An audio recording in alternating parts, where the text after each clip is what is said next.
Bueno, buenas tardes, jóvenes. Para mí es un gusto estar nuevamente con ustedes, aunque no es de forma presencial, pero va a ser de esta manera que lo estamos haciendo en grabación por la situación que ustedes saben que se está dando. Entonces, quiero decirles que aunque no las esté viendo, me alegra mucho saber que va a ser de utilidad esta clase y que yo con gusto se las voy a grabar. Y quiero decirles que también eh, siempre yo les pongo antes de la clase que vamos a ver la continuación de la clase de enzimas, que es sobre cinética enzimática. Quiero mencionarles también lo mismo que siempre hago en clase, que les pongo una cita bíblica. Y esta cita me parece muy oportuna y muy linda en este momento que estamos viviendo, ¿verdad? Dice así Oseas 14:5: yo sanaré sus infidelidades, los amaré con todo el corazón, pues ya no estoy enojado con ustedes. Yo seré para ustedes como el rocío, florecerá como una azucena y extenderán sus raíces como el árbol del Líbano. Volverán a sentarse sobre mi sombra y cosecharán el trigo en abundancia y cultivarán sus viñas.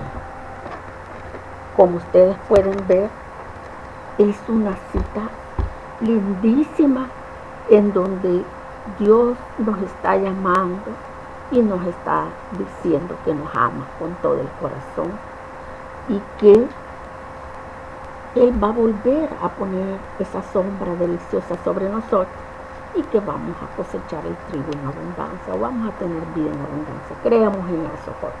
Y con todo amor, ustedes estudien porque las clases tienen un contenido muy rico. Ustedes ahora tienen la oportunidad de ampliarlo en su libro de texto, lo que nosotros les damos, no todo el capítulo, porque no se puede en una clase, pero sí lo que ustedes pueden hacer, que ahora tienen oportunidad de pasar ocupadito, estudiando más, ¿verdad? Bien, vamos a comenzar con la cinética enzimática, en la que vemos pues que aquí vemos una diapositiva en donde los bioquímicos han utilizado normalmente diversos métodos para estudiar, llegar al estudio verdadero de las enzimas y de los pasos enzimáticos que se dan y poder trabajar con enzimas purificadas en el laboratorio. Entonces, la estructura tridimensional de una proteína ha sido de mucha importancia en este estudio. Esto ha proporcionado una delicada e importante investigación. Un informe de la estructura tridimensional de una enzima es algo que con eso se puede trabajar mucho ligada a la química de la proteína clásica. Entonces, ustedes saben que día a día se va averiguando muchas cosas. Lo último, pues, ustedes saben, en la mutagénesis dirigida, que esta es un estudio se podría decir, de las cosas nuevas que se han estudiado, en la que significa que se puede trabajar con la secuencia de aminoácidos, como cambiando un aminoácido por otro aminoácido, y esto pues lo hace la ingeniería genética. Recordemos, les voy a poner el ejemplo de la hemoglobina. La hemoglobina, ustedes saben su función en el organismo, y la hemoglobina tiene un número, igual que todas las proteínas, un número diseñado de aminoácidos y un orden de los aminoácidos, que esto ustedes saben que está codificado en los genes. Por lo tanto, si hay un cambio de proteína, hay una alteración de aminoácidos, del número de aminoácidos, entonces ya no va a ser la hemoglobina, o va a ser una hemoglobina dañada. Bien, todo esto ha servido como base para examinar el papel de los aminoácidos en su estructura. Y esto nos ha conllevado a tener el conocimiento de la acción de las enzimas. Los análisis y participación de las enzimas en todo el metabolismo permite, podríamos decir, paliar algunas enfermedades porque, ¿cómo podríamos decir? Permitiendo investigar algunos fármacos que duran o que curan o aminoran las molestias de las enfermedades que se provocan en los seres humanos. Entonces, la cinética enzimática. ¿Qué estudia la cinética enzimática y qué es la cinética enzimática? Es el campo de la bioquímica. Es el campo de la bioquímica que nos permite estudiar la medición cuantitativa de los índices de las reacciones que son catalizadas enzimáticamente. ¿Por qué es importante este estudio de la cinética enzimática? Porque se puede estudiar muchas cosas, ¿verdad? Para mantener el equilibrio en nuestro organismo. Por ejemplo, comprender el estrés fisiológico, comprender la acidosis, la alcalosis metabólica y la anoxia también, y también el efecto de las toxinas y los agentes farmacológicos que afectan este equilibrio. Otra cosa importante del estudio de la cinética es que puede revelar el número y orden de pasos individuales mediante los cuales las enzimas son capaces de transformar los sustratos en productos. Entonces, esa es la importancia de la cinética. Vemos aquí pues, que el estudio de la cinética nos permite investigar, explicar el mecanismo catalítico de las enzimas, el papel que juegan en el metabolismo, su regulación, cómo las enzimas son capaces de regular el metabolismo en las células, cómo también se puede, este estudio es importante porque se puede investigar la inhibición por fármacos, cómo pueden ser las enzimas inhibidas por algunos fármacos y permitir así crear otro producto que no es el deseado, pero que puede ayudar mucho a paliar las enfermedades, y muchas enfermedades. Además, los factores que afectan la catálisis también permite a la cinética enzimática conocer los factores que afectan la acción enzimática. Aquí tenemos una representación del mecanismo enzimático, en donde representamos una enzima que es esta bolita roja con rayas amarillas, en donde ahí está representado su sitio activo.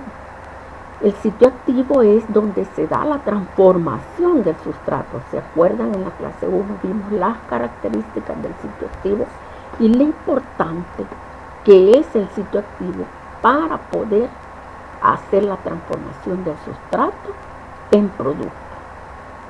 Entonces, tenemos un sustrato, aquí vemos el sustrato que llega a acoplarse al sitio activo, es capaz de unirse a ese sitio catalítico por las interacciones tanto de la enzima como del sustrato. Luego que ese sitio activo reconozca el sustrato que llega y lo transforme en un producto, es decir, que haga los cambios competentes para poder dar un producto. Luego, después de esta serie de pasos, se llega al final a realizarse el producto deseado. Tenemos entonces que la teoría cinética de las condiciones establece que para que dos moléculas reaccionen, ustedes ven aquí, estas reacciones son estas chibolitas rojas y las moraditas, son diferentes moléculas. Una es el hidrógeno molecular y las moraditas el yodo molecular. Estas dos moléculas tienen su energía propia. Entonces, ellas tienen que aproximarse de manera adecuada para formar los enlaces que se necesitan entre ellas mismas.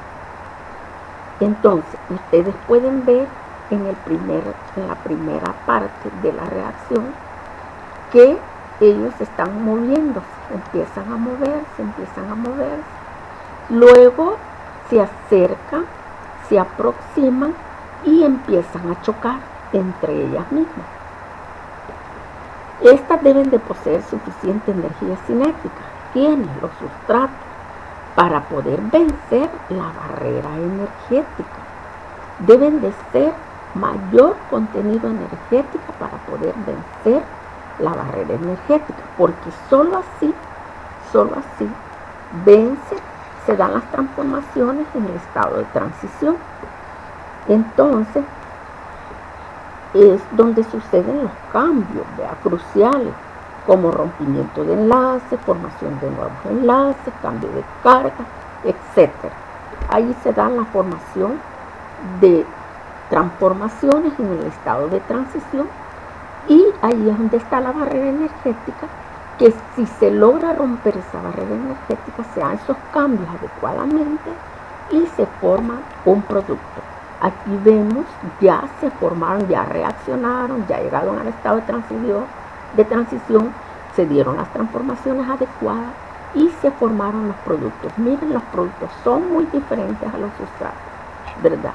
Reaccionaron, se formó el hidrógeno con el yodo, vea, dos moléculas de hidrógeno con yodo. Significa entonces que diríamos que cualquier cosa que aumente la energía de colisión de estas moléculas, que ya están ustedes viendo ahí que están colisionando, entonces aumentará el índice de la reacción en la que ellos, cualquier reacción que participen. Entonces, eso es realmente la teoría cinética de las colisiones. Bueno, la velocidad de una reacción enzimática, ¿por quién viene determinada? ¿Por la concentración del reactivo o por una constante de velocidad? La concentración de sustrato, vemos aquí, se transforma en unidad de tiempo. Y tenemos que una reacción catalizada enzimáticamente utiliza la misma cantidad de sustrato y genera la misma cantidad de producto que una reacción no catalizada enzimáticamente. O sea, es decir, que una reacción no catalizada enzimáticamente también puede formar producto, solo que lo hace diferente a una reacción catalizada enzimáticamente, ¿verdad? Entonces, ya vamos a ver más adelante cómo lo hace. Y quiere decir que puede formar también productos. Las que están catalizadas enzimáticamente no alteran en absoluto la constante de equilibrio. No. Ella lo único que hace es reaccionar con el sustrato para formar un producto a una velocidad más rápida. Esa es la diferencia. Entonces, las enzimas lo que hacen es acelerar la velocidad de la reacción. ¿Cómo lo hacen? Disminuyendo la energía de activación. Es en la clase 1, yo les expliqué todo esto, pero hoy vamos a explicarlo un poquito también. ¿Y qué hace esto? Facilita la formación del estado de transición. Y no deben de olvidarse que el estado de transición, al las enzimas lograr la reacción y el estado de transición, allí es donde se dan las transformaciones y ahí es donde se rompe la barrera energética para la formación de productos. Bueno, decíamos, esto se los presenté en la clase 1, pero es bueno recordarlo un poco. Dice que las enzimas aceleran la velocidad de la reacción, disminuyendo la energía de activación, facilitando la formación del estado de transición. Bien, aquí tenemos, esto es como les dije que en el eje de la vez pasada, que en este gráfico, vamos a ver los cambios energéticos que suceden en una reacción.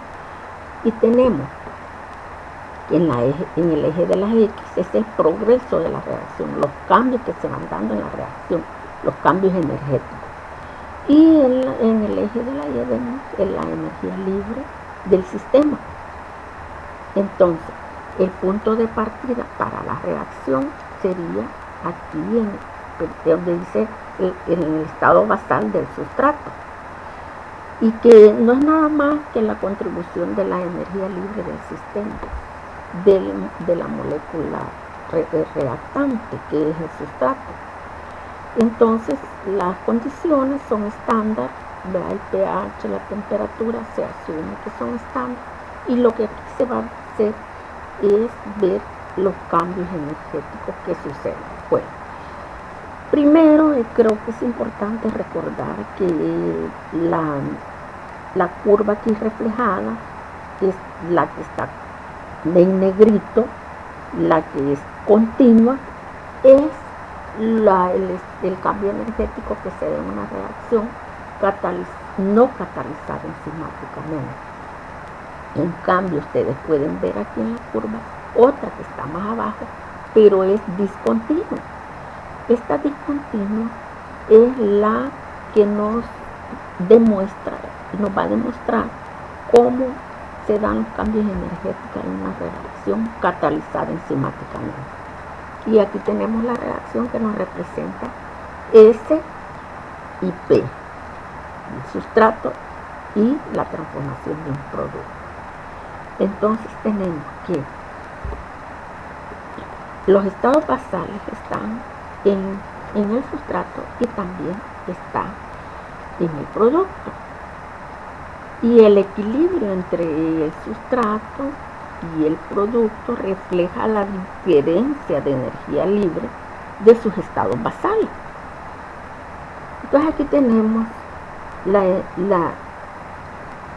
que en esta curva, en donde hemos dicho que no es catalizada enzimáticamente, ustedes pueden ver que llega bien arriba esta curva para llegar al estado de transición. Entonces, que al final llega al otro estado basal en la creación de un producto. Entonces, ustedes ven que el estado basal de los productos es inferior a la del sustrato, por lo que delta G es negativo. Yo les he puesto aquí un signo negativo para que recuerden que es negativo delta G. Entonces se puede decir que el equilibrio favorece a los productos, a la formación de productos. Esto no quiere decir que la reacción es negativa porque no forma producto, no, es negativa porque forma un producto y es un tipo de energía que fue capaz de generar un producto. Entonces veamos pues qué pasa entonces en la reacción catalizada enzimáticamente. Ustedes pueden ver una gran diferencia para llegar al estado de transición. El estado de transición se alcanza bien rápido, muy rápido, muy rápido. Entonces, la energía de activación, que es la diferencia entre los niveles de energía del estado basal del sustrato y el estado de transición, esa es la energía de activación, que es importantísima para llegar a este estado de transición, en donde se encuentra la barrera energética. Pero bien, volvamos aquí a la catalizada enzimáticamente. Ustedes pueden ver que que la energía de activación desde el estado basal del sustrato al estado de transición es bien rápida, se llega al estado de transición rápido, no así en la que no es catalizada enzimáticamente.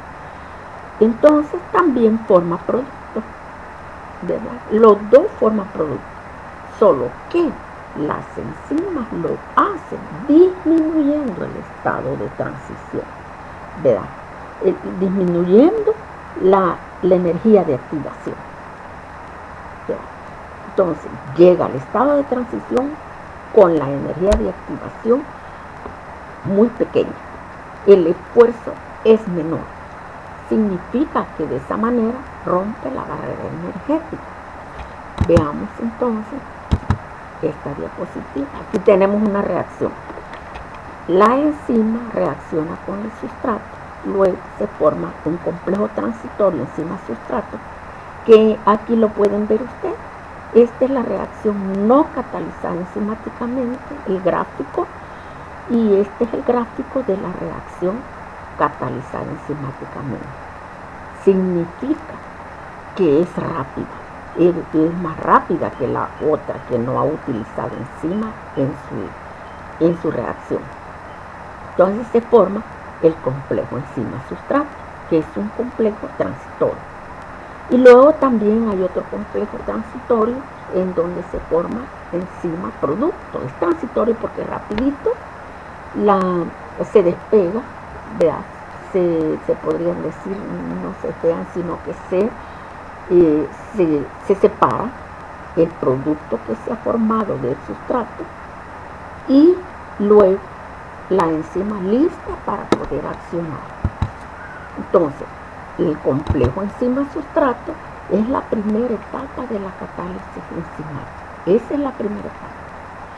Entonces, ¿qué es el estado de transición? Aquí donde están estas crucitas es el estado de transición. El estado de transición, como lo describe Leninger, es un momento molecular breve y muy fugaz. ¿Y qué sucede ahí en este estado de transición? Bueno, allí en el estado de transición también hay una barrera energética que hay que romper, que tiene que tener más energía en las moléculas para que esta barrera energética se pueda romper y se pueda llevar a ser el producto.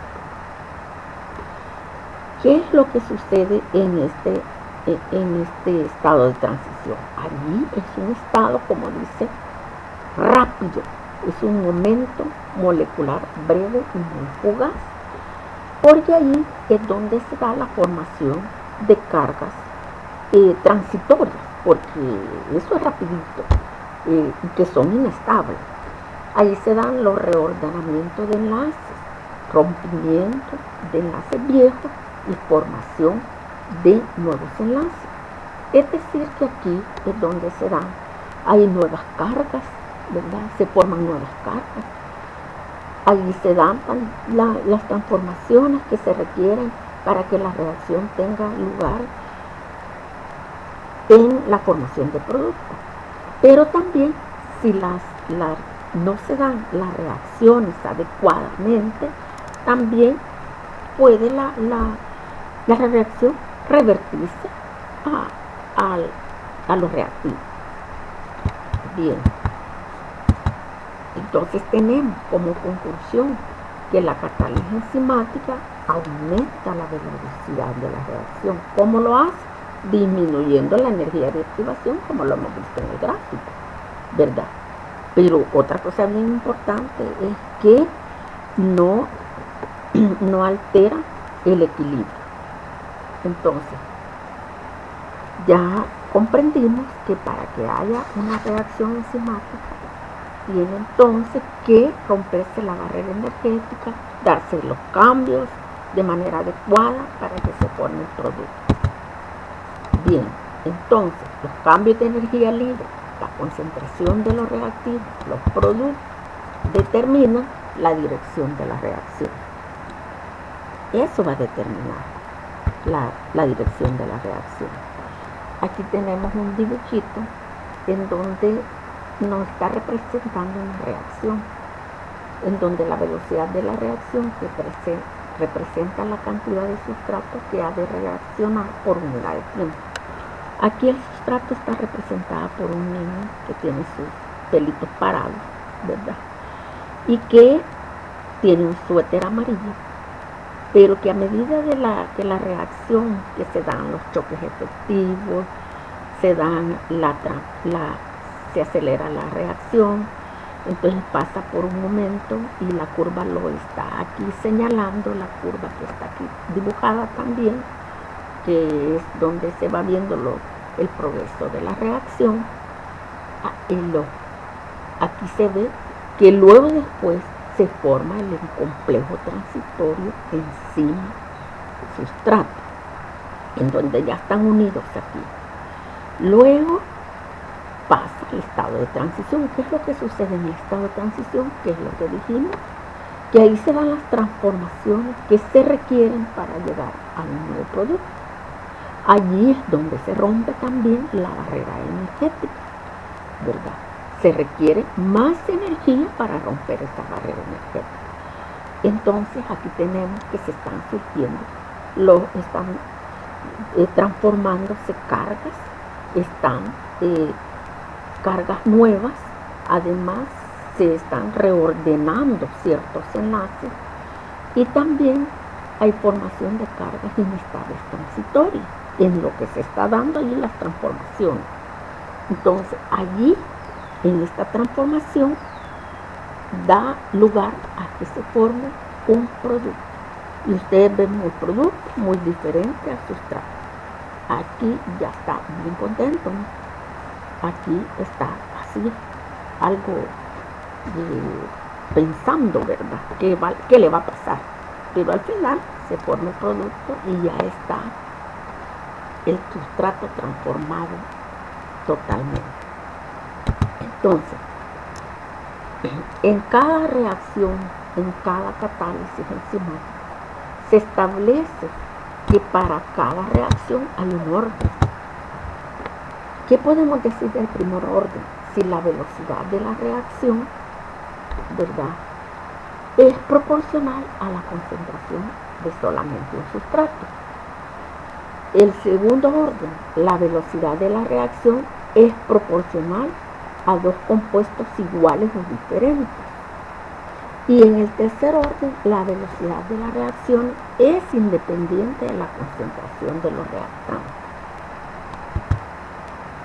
Entonces, hay un tipo de energía muy importante en la catálisis enzimática, que es la energía de fijación, y que allí en esa energía de fijación proporciona la especificidad de la reacción.